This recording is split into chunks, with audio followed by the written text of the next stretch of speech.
நடிகர், இயக்குனர், கதாசிரியர்னு பல்திறமை கொண்டவர் தான் பாக்யராஜ். இவர் ரீசெண்டா தான் காலமானாரு. இதை தொடர்ந்து பாக்யராஜுக்கு என்ன நடந்தது, எதனால இறந்தாரு என்பது குறித்து அவருடைய மனைவி பூர்ணிமா வெளிப்படையா சொல்லியிருக்காங்க. அந்த விஷயம் தான் இப்ப பேசும் பொருளா இருக்கு.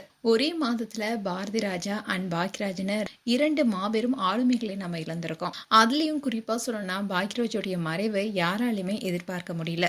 அவருடைய இறப்புக்கு முன்னாடி நாள் தான் குஷ்புவுடைய மகள் அவந்திகாவுடைய திருமணத்துல கலந்துக்கிட்டு அடுத்த நாள் வந்திருக்காரு. அன்னைக்கு காலையில தான் இந்த சம்பவம் நடந்திருக்கு. இப்படி நல்லா சிரிச்சிட்டு இருந்த மனிதர் எப்படி திடீர்னு இறந்தாங்கன்னு பலருக்குமே அதிர்ச்சி தான் கொடுத்திருந்தது. இப்படி இருக்க சூழல் தான் பாக்யராஜ் குறித்து பிரபல சினிமா தயாரிப்பாளர் தனஞ்சயன் என்ன சொல்லியிருக்காருன்னா, பாக்யராஜ் இறக்கிறதுக்கு 2 நாளைக்கு முன்னாடி தான் எனக்கு ஃபோன் பண்ணி லவ் லவ் படத்துடைய ஆடியோ லான்ச்சுக்கு சீஃப் கெஸ்ட்டாக நீங்கள் வாங்கன்னு கேட்டிருந்தாரு. இப்படி இருக்க சூழல் தான் இப்படி திடீர்னு அவர் இறந்திருக்காரு. அண்ட் பாக்யராஜ் ஆசைப்பட்ட விஷயமே என்னன்னா, இப்போ திரைக்கதை எழுத்தாளர் சங்க தேர்தல் அண்ட் அதில் சில பஞ்சாயத்தும் போயிட்டுருக்கு. அதை முதல்ல தீர்த்து வைக்கணும்னும், சங்கத்தில் இப்போ இருக்கிற சில நடைமுறை பிரச்சனைகள் குறித்து என்கிட்ட 1/2 மணி நேரம் விவாதிச்சாரு.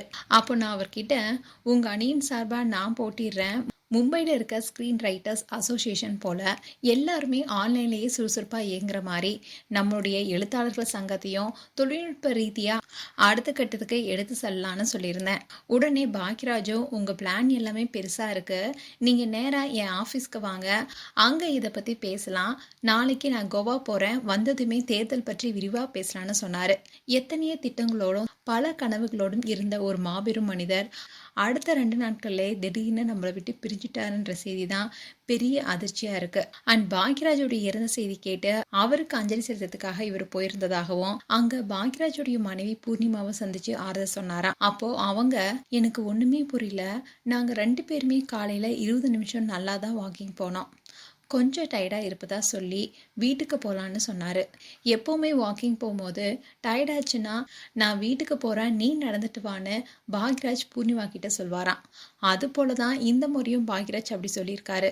ஆனால் பூர்ணிமாவுக்கு ஏதோ பயம் வந்திருக்கு. அதனால இல்லை நானும் உங்களோடனே வரேன்னு சொல்லி பாக்யராஜ் உடனே வீட்டுக்கும் வந்திருக்காங்க. வீட்டுக்கு வந்து உட்காந்து அடுத்த நிமிஷமே பாக்யராஜுக்கு சுவாச குறைபாடு ஏற்பட்டிருக்கு. உடனே அவரை பக்கத்தில் இருக்க ஹாஸ்பிட்டலுக்கு சாந்தோட அழைச்சிட்டு போயிருக்காரு. அங்கிருந்தவங்க அப்போலோ ஹாஸ்பிட்டலில் கொண்டு போவாங்கன்னு சொல்லியிருக்காங்க. அதே மாதிரி அங்கே அழைச்சிட்டு போயிருக்காங்க. ஆனால் போகிற வழியிலேயே அவருடைய உயிர் பிரிஞ்சிருச்சான்.